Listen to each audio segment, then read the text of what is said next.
저는 기도를 아주 중요하게 여기는 사람입니다. 지금까지 살아오면서 기도의 능력을 참 많이 경험한 것 같습니다. 중고등부 청년부 예배를 담당할 때는 어떤 예배든지 매주 주일 예배 때마다 최소 30분 이상 기도회를 가졌습니다. 수련회 때는 채 10명이 안 되는 중학생들을 데리고 3시간 이상 기도회를 진행한 적도 있습니다. 제가 담당하는 목회자로 수련회를 인도할 때는 한 번도 빠짐없이 2시간 이상, 3시간 이상 기도회를 편성하고 인도했습니다. 연합 캠프를 참석할 때도 자주 있었는데 보통 연합 캠프는 저녁 집회가 끝나고 교회별로 기도회 시간을 부여합니다. 전 항상 그때마다 우리 아이들에게 선언했습니다. 우리 교회가 다른 교회보다 1분이라도 더 기도하다가 들어간다. 제 기억상 한 번도 예외 없이 기도회 장소에 가장 늦게까지 남아서 기도하는 교회는 우리 교회였습니다. 우리 때문에 그곳을 계속 지키고 있었던 스태프에게는 좀 미안하지만 그것보다도 더 하나님께 오래 기도하는 게 저희에게는 중요했습니다. 이렇듯이 저는요, 기도에 대해서 굉장히 열성분자입니다. 그런 저에게 기도는 하나님의 뜻을 바꿀 수 있습니까?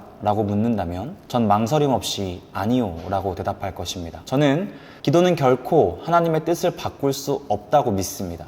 그게 기도에 대한 제 믿음입니다. 전 기도가 하나님의 뜻을 바꿀 수 없다고 믿으면서도 누구보다 열심히 목이 쉴 때까지 부르짖으며 남들보다 더 오랫동안 기도했습니다. 기도가 하나님의 뜻을 바꿀 수 없다면 제가 한 평생의 기도는 아무 의미가 없을까요? 결코 그렇지 않습니다. 기도의 유익에 대해서 이야기하려면 참 많은 것을 이야기할 수 있겠지만 그 중에서 3가지 정도만 추려서 여러분에게 말씀을 드려보려고 합니다. 첫 번째, 하나님의 사람은 기도할 수밖에 없습니다. 그리스도인들에게 기도는 선택 옵션이 아니라 기본값이라는 말입니다. 많은 사람들이 왜 내 기도는 하나님이 응답해 주시지 않지? 이런 의문을 갖습니다. 그 원인 중 하나는 우리의 기도가 대부분 구하는 기도이기 때문입니다. 기도의 대부분이 구하는 기도라면 기도를 많이 할수록 하나님께 많은 것을 구하게 됩니다. 하지만 여러분도 아시다시피 하나님께서는 우리가 우리 자신을 위해 구하는 모든 것을 허락하지는 않으십니다. 하나님께 많은 것을 구할수록 역설적으로 하나님이 내 기도에 응답하시지 않는다고 생각할 가능성이 높습니다. 하나님께 10가지를 구한 사람이 있는데 그중 1가지만 하나님이 실제로 이루어 주셨다고 치면 하나님은 분명 나를 위해서 특정 일을 행하셨습니다. 그런데 이루어지지 않은 나머지 9을 떠올리면서 그 사람은 이렇게 이야기하겠죠. 왜 하나님은 내 기도에 응답하시지 않지? 우리가 이런 함정에 빠지지 않는 기도가 있습니다. 그것은 감사하는 기도입니다. 소위 기도를 잘하는 사람들을 자세히 들여다보면 그들의 기도 중 상당 부분이 감사하는 기도라는 사실을 알게 됩니다. 감사 기도의 능력은 응답을 기다리는 기도가 아니라 이미 내 삶에 행하신 일에 대한 기도라는 것에 있습니다. 즉 하나님께 감사 기도할 수 있는 사람은 자신의 삶 속에 하나님이 어떤 일을 하셨는지 분명히 깨달아 알고 있는 사람이란 말입니다. 여기서 우리가 기도할 수밖에 없는 1가지 이유를 찾을 수 있습니다. 하나님은 우리의 기도를 듣고 일하시는 분이 아니라 이미 우리에게 가장 좋은 것을 예비하시고 그것을 우리 삶에 행하고 계시는 분이라는 사실을 깨닫는다면 기도할 수밖에 없게 되는 거죠. 감사가 터져 나올 수밖에 없습니다. 감격스러울 수밖에 없는 거예요. 이게 제가 기도하는 이유입니다. 하나님은 저 같은 사람도 구원하셔서 자녀로 삼아 주셨고 자격 없는 저를 불러서 주의 길을 걷게 하셨습니다. 그러니 어찌 감사하지 않을 수 있겠습니까? 이 사실이 새삼 깨달아질 때면 눈물을 쏟으며 기도하곤 합니다. 이때 나오는 기도는 하나님의 뜻을 바꾸고자 하는 기도가 아니라 하나님의 뜻 그 자체를 기뻐하고 감사하는 기도입니다. 이것이 바로 기도인 것이죠. 하나님이 당신의 뜻을 바꾸지 않으셔도 기도해야 하는 이유입니다. 두 번째, 하나님의 뜻을 바꾸지 않으셔도 우리가 기도해야 하는 이유는 하나님의 일하심을 분별하기 위해서입니다. 기도하는 사람의 특징 중 하나는 하나님의 일하심을 자주 말한다는 것입니다. 조금 심하게 표현하면 하나님의 일하심을 입에 달고 사는 걸 봅니다. 그들의 이야기를 들으면 가끔은 황당하기까지 합니다. 아니 그렇게 사소한 일까지 하나님께서 하신다고? 라는 생각이 절로 들죠. 하지만 제가 틀리고 그분들이 맞습니다. 내 삶에 일어나는 지극히 작고 사소한 일도 하나님이 행하시지 않는 일은 없기 때문입니다. 기도하는 사람에게 하나님이 깨닫게 하시는 것 중 하나는 모든 것이 하나님의 은혜라는 사실입니다. 하나님은 나에게 무한한 관심을 갖고 계시고 우리 삶에 일어나는 일 하나하나 간섭하기를 원하십니다.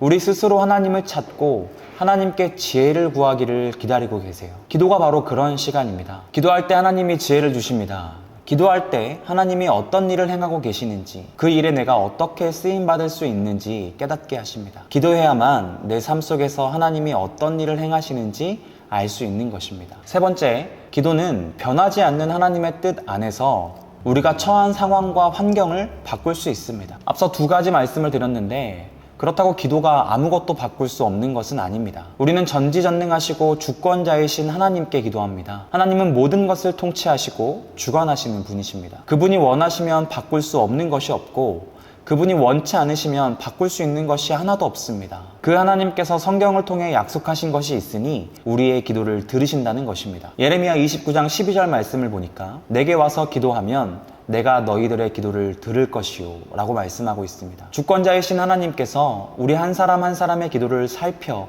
귀 기울여 들으신다고 선언하십니다. 하나님께서 우리의 기도를 들으신다는 것은 우리를 도우신다는 뜻입니다. 우리의 기도가 하나님의 뜻을 바꿀 수는 없지만 하나님의 뜻 안에서 우리가 처한 상황과 환경을 바꿀 수 있는 이유입니다. 하나님은 당신의 뜻 안에서 우리가 기도하는 바를 들으시고 우리에게 가장 좋은 것으로 허락하십니다. 때론 강권적으로 상황과 환경을 변화시켜 주시기도 합니다. 인간은 어려운 상황에 직면하거나 깊은 절망에 빠졌을 때 하나님을 찾습니다. 스스로 도저히 해결할 수 없는 문제를 만났을 때 비로소 하나님께 항복하며 무릎 꿇는 것입니다. 이런 과정을 거쳐 하나님을 인격적으로 만난 사람들이 무수히 많습니다. 이것이 무엇을 의미합니까? 하나님께서는 우리의 기도를 통해 일하시고 우리의 기도를 사용하신다는 뜻입니다. 하나님은 우리가 기도하면 언제든 상황과 환경을 바꿔주실 준비가 되어 있으십니다. 물론 모든 것이 내가 기도한 대로 내가 원하는 대로 바뀌는 것은 아닙니다. 때에 따라 하나님은 상황과 환경을 바꾸시기보다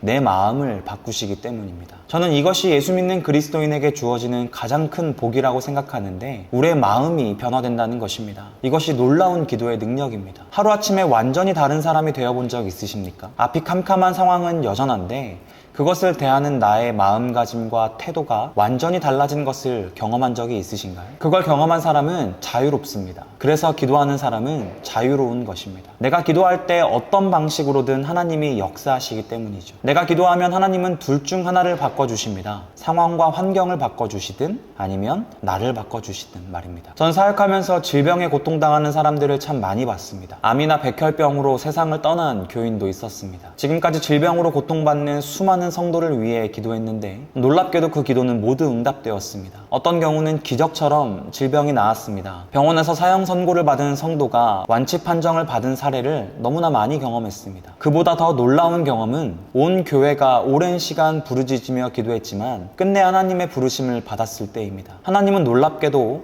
그들의 가족을 변화시키십니다. 그들의 마음을 완전히 새롭게 하십니다. 하늘나라의 소망을 품게 하시고 영원한 생명을 확신케 하십니다. 자녀를 먼저 떠나보내고도 감사를 고백하는 부모를 보신 적이 있으십니까? 그 일을 통해서 더욱 믿음이 강건해지는 역사를 목격한 적이 있으신가요? 목사인 저조차 경이로울 정도로 굳건한 믿음을 보여주는 유가족을 볼 때면 그 앞에서 절로 고개가 숙여집니다. 마치 작은 예수를 대면하는 그런 느낌을 받습니다. 이것이 하나님의 역사입니다. 이것이 기도의 능력입니다. 저는 그래서 이 말씀을 너무나 사랑합니다. 빌립보서 4장 6절에서 7절 말씀입니다. 아무것도 염려하지 말고 다만 모든 일에 기도와 간구로 너희 구할 것을 감사함으로 하나님께 아뢰라. 그리하면 모든 지각에 뛰어난 하나님의 평강이 그리스도 예수 안에서 너희 마음과 생각을 지키시리라. 이것이 우리가 기도해야 하는 이유입니다. 기도는 하나님의 뜻을 바꿀 수 없지만 그럼에도 기도해야 할 이유는 차고 넘칩니다. 하나님의 뜻을 바꿀 수 없다면 기도할 필요가 없다고 생각하는 사람들이 있습니다. 오히려 그 반대입니다. 하나님의 뜻을 바꿀 수 없기 때문에 기도해야 하는 것입니다. 하나님의 뜻이 바뀔 필요가 없는 그 자체로 완전해야 우리가 하나님께 하는 기도가 비로소 의미 있지 않겠습니까? 우리의 기도는 하나님의 뜻을 바꾸려는 기도가 아니라 하나님의 뜻을 깨닫기 위한 기도여야 합니다. 그래서 기도는 요구가 아니라 믿음의 반응인 것입니다. 저는 기도는 믿음의 문제라고 생각합니다. 하나님께서 나에게 가장 좋은 것을 주실 수 있는 분이라는 사실을 믿느냐 믿지 않느냐에 따라 기도에 대한 접근 방식이 달라집니다. 만약 여러분이 하나님은 왜 내 기도에 응답하시지 않지? 라고 생각하는 사람이라면 먼저 진지하게